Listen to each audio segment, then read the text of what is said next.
Voici le Outlander PHEV 2022. C'est l'un des véhicules hybrides branchables les plus populaires sur le marché, le Outlander PHEV. C'est aussi l'un de ceux qui est le plus disponible. Il y a un nouveau modèle qui a été lancé récemment, le 2023, mais pour l'épisode d'aujourd'hui, on vous présente le modèle 2022 qui nous est gracieusement prêté par l'un de nos auditeurs, Pierre. Donc, on va vous présenter ce véhicule-là, les spécifications, l'intérieur.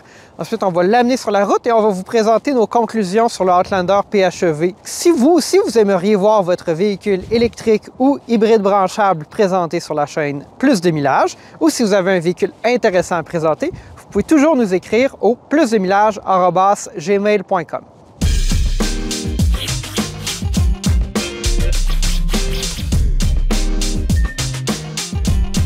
Le Outlander PHEV 2022 est très reconnaissable au niveau des emblèmes. Vous voyez, on a plug-in hybrid ici, PHEV. Donc, c'est un véhicule qui, dans son format, est similaire à un RAV4 ou un CR-V. Donc, c'est un VUS compact. Mais la nouvelle génération 2023, elle, est un véhicule un peu plus gros. Donc, on va vous présenter ce véhicule-là aujourd'hui. Il fait beaucoup plus froid que ce à quoi je m'attendais. Donc, excusez-moi si parfois je cache mes mains.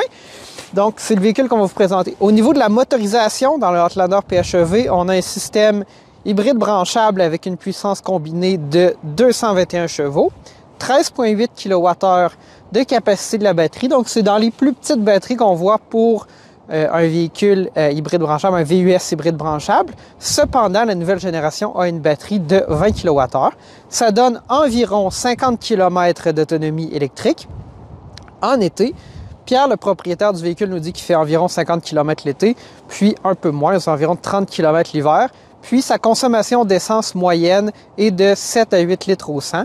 Il fait du Uber, donc il se déplace beaucoup en ville, puis il est quand même capable de maintenir une consommation qui est très acceptable pour un VUS ou un VUS hybride, par exemple. Sous le capot du Outlander PHEV 2022, on a un moteur 4 cylindres 2,4 litres d'une puissance de 126 chevaux, puis c'est combiné à une motorisation hybride avec un moteur à l'avant et un moteur à l'arrière pour une puissance combinée de 221 chevaux. Donc, c'est très adéquat pour ce qui est du niveau de la puissance, en fait. On est quand même avec un véhicule qui est moins puissant que le RAV4 Prime, qui a 302 chevaux, mais c'est quand même largement suffisant pour les besoins de la plupart des gens. Puis, c'est aussi beaucoup plus accessible et beaucoup plus disponible. Donc, une architecture, disons, un peu plus vieille peut-être que ce qu'on voit dans certains nouveaux modèles PHEV. L'Outlander PHEV 2022 consiste sur une plateforme qui date quand même d'il y a plusieurs années, mais qui a été modernisée au fil du temps. Là. Donc, au niveau de l'intérieur, je dirais qu'on se situe à peu près en milieu de peloton. Donc, c'est pas aussi moderne que certains des véhicules les plus récents, mais c'est tout de même quand même très acceptable. Ici, on a un intérieur capitonné. C'est vraiment super beau. On va vous montrer ça. Puis au niveau du système d'infodivertissement, encore là, une fois, on a un système qui date d'il y a quelques années, mais qui fonctionne tout de même bien. On a aussi plusieurs modes, entre autres là, le mode EV qu'on va tenter d'activer, qui sont disponibles. Puis tous les Outlander PHEV sont en fait équipés de la traction intégrale. Donc c'est quelque chose qu'on voit dans la plupart des véhicules hybrides branchables, surtout les VUS. Lorsque la traction intégrale elle est disponible, elle est généralement de base là, sur les versions hybrides branchables ou hybrides de ces véhicules. On a aussi des palettes au volant qui permettent d'ajuster le freinage régénératif sur ce véhicule-là. Mais même dans son mode maximal, là, il n'est pas non plus trop intrusif ou trop agressif. C'est vraiment un véhicule qui se conduit là, comme un véhicule standard. Là. Donc, on est vraiment plus proche d'une voiture à essence ou hybride. Les places arrière du Outlander PHEV 2022 sont tout de même assez luxueuses. Donc, ici, on n'a pas le traitement qu'on voit dans certains véhicules, entre autres chez Honda, où les places arrière sont moins bien équipées ou moins luxueuses ou utilisent des matériaux de moins bonne qualité que celles de l'avant. Donc, on a vraiment des beaux matériaux, le même intérieur capitonné. On a aussi une prise AC 1500 watts, donc à courant alternatif. Donc, ça peut être utilisé pour brancher toutes sortes de choses. Ça pourrait être une console de jeux vidéo pour les enfants ou quelque chose comme ça. Donc, c'est vraiment pratique de voir ça. C'est pas tous les constructeurs qui font des véhicules hybrides ou hybrides branchables qui nous donnent accès à une prise à courant alternatif. Donc, ça, c'est super apprécié. Ensuite, on va vous montrer le coffre. Le Outlander de cette génération était disponible avec 7 places, mais dans le cas du Outlander PHEV, on a choisi de placer une batterie. À l'arrière du Outlander PHEV, on a un coffre à haillons très régulier. Il est à commande électrique comme dans la plupart des véhicules modernes, mais bien évidemment, vous connaissez ma préférence pour les haillons manuels. Donc, à l'arrière, on a un espace de coffre qui est quand même très caractéristique de la plupart des VUS compacts. Cependant, on pourrait retrouver une troisième rangée à l'arrière dans Outlander 2022, mais pas dans la version PHEV, comme on vous l'a mentionné, puisqu'il y a la batterie. Donc, on voit que ça nous donne vraiment l'impression que c'est un véhicule qui a été adapté pour devenir un véhicule hybride branchable. Ça n'a pas été conçu pour ça à la base. Donc, on vient récupérer un peu d'espace, mais en même temps, cette troisième rangée-là, qui est toute petite, ne manquera pas à la plupart des gens. On a un peu d'espace de rangement sous le couvre-coffre, puis on a aussi des espaces de rangement sur les côtés. Ce qui est surtout intéressant, c'est qu'on a aussi une prise à courant alternatif 1500 watts à l'arrière. Et ce qui est vraiment très, très drôle, c'est qu'on a des porte-gobelets, mais pas de troisième rangée. Nous sommes maintenant au volant du Outlander PHEV 2022. Donc, j'ai conduit un petit peu le véhicule, là, évidemment, avant de débuter la portion enregistrée. Ça me réconcilie beaucoup avec l'Outlander PHEV. En fait, comme je le mentionnais à un autre moment dans la présentation, c'est un véhicule qui, sur papier, évidemment, n'est pas au niveau d'un RAV4 Prime, par exemple, pas aussi puissant, consommation d'essence plus élevée lorsqu'on tombe en mode hybride, plus petite batterie. Donc, sur papier, ça a l'air moins intéressant. Puis, c'est aussi un véhicule qui est basé sur une plateforme un peu plus vieillotte. Donc, j'avais certaines appréhensions avant d'essayer ce véhicule-là.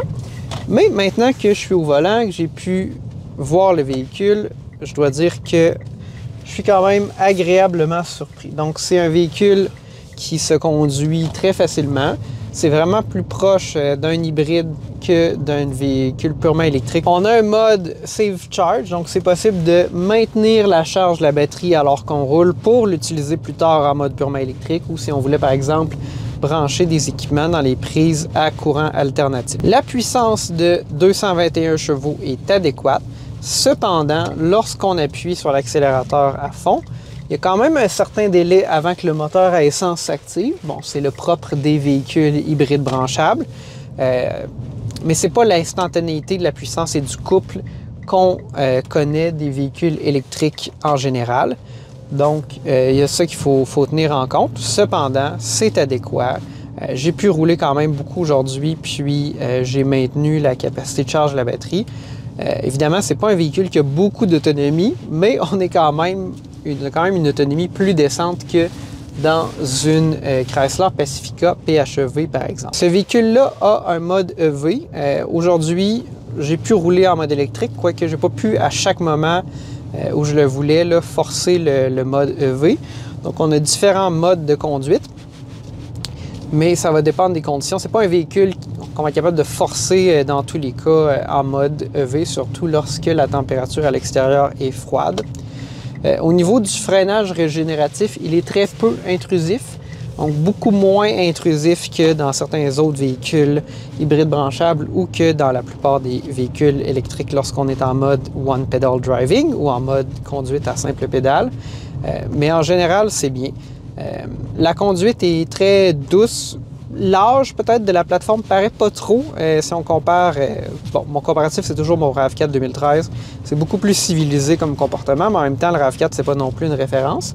Comme véhicule hybride branchable, je pense que c'est vraiment un bon pas en avant vers l'électrification. Si, par exemple, vous n'êtes pas prêt à acheter un véhicule complètement électrique ou vous voulez attendre, ou ça ne répond pas nécessairement parfaitement à vos besoins, vous voulez un véhicule hybride branchable à la place, celui-là fait amplement le travail. Et le Outlander PHEV, c'est l'un des rares véhicules hybrides branchables qui est disponible avec la recharge rapide. Donc, en fait, on a la capacité de faire une recharge rapide à 25 kW. Je pense que le scénario, en fait, pour ça, c'est, disons, vous parcourez une longue distance sur l'autoroute, et puis vous vous arrêtez pour manger. Il y a une borne où il y a des bornes de disponibles, donc vous n'allez pas prendre la place d'un véhicule électrique qui en a réellement besoin. Vous pouvez charger le véhicule sur une borne. Il va charger à 25 kW environ, donc environ 30 minutes, vous allez charger pas mal pleinement la batterie, puis vous pouvez repartir avec une autonomie électrique de 50 km. Mais c'est certain qu'au niveau de l'autonomie qu'on gagne versus le prix que l'on paie pour cette recharge rapide-là, dont on ne bénéficie pas à 100% de la puissance, c'est moins avantageux. Là. Donc, ça revient à peu près équivalent à mettre de l'essence, c'est peut-être même plus cher, dépendamment du prix qu'on paie à la minute sur cette borne-là. Mais au moins, on a cette option-là, puis j'aimerais voir plus de constructeurs qui vendent des véhicules PHEV nous donner l'option de recharge rapide. Je pense que Toyota devrait le faire avec le RAV4 Prime. C'est quelque chose que j'aimerais voir aussi chez les véhicules hybrides branchables de Hyundai et de Kia, comme le Sorento, le Sportage, le Santa Fe. C'est ce qui conclut notre essai du Outlander PHEV 2022. Honnêtement, je suis agréablement surpris.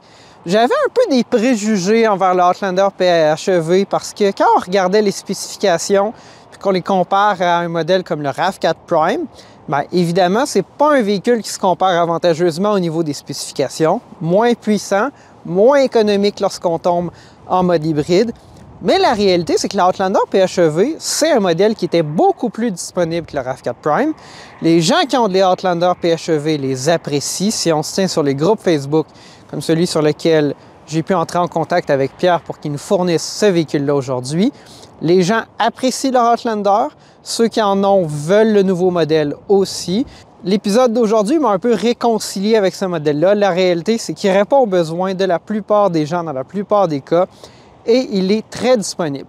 Puis en fait, ça nous amène un peu sur la raison pour laquelle on a fait l'épisode d'aujourd'hui sur le modèle 2022 et non pas le modèle 2023. On sait qu'il y a beaucoup de demandes pour les véhicules hybrides, électriques et hybrides branchables en ce moment.